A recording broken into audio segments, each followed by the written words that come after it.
Hello everybody. So it's a special day today here at one of the most exceptional homes, sensational places here on the outskirts of Paris, which used to belong to one of the most exciting and infamous women in French history, the last mistress, the chief mistress of King Louis XV, Jeanne du Barry.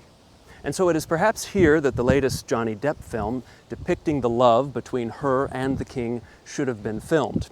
Now, her upbringing is a little bit nebulous, as she was born to a seamstress and an unidentified father, possibly a friar, and she spent her early years in a convent. And then, as a teenager, she made a small living by selling trinkets in the streets of Paris.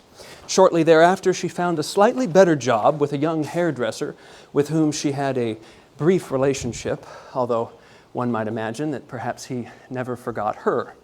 And then her first brush with society came when she was hired by an elderly widow, Madame de la Garde, to be a sort of chambermaid, but a job from which she was quickly fired because she drew a little bit too much attention from the widow's already married two sons.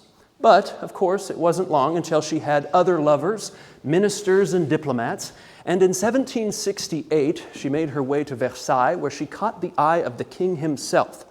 But because of her modest origins and her unmarried status, she was ineligible to be his official mistress, so papers were forged and a marriage with the nobleman was arranged. And then she was installed in some small rooms, conveniently above the king's apartment.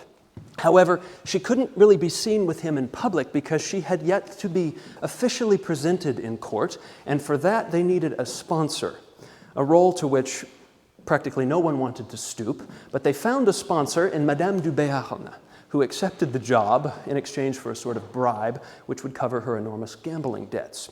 And so, with those formalities complete, a few years later, in 1771, the pavilion was built for her here by the celebrated architect Claude Nicolas Ledoux in this Grecian style like an antique temple.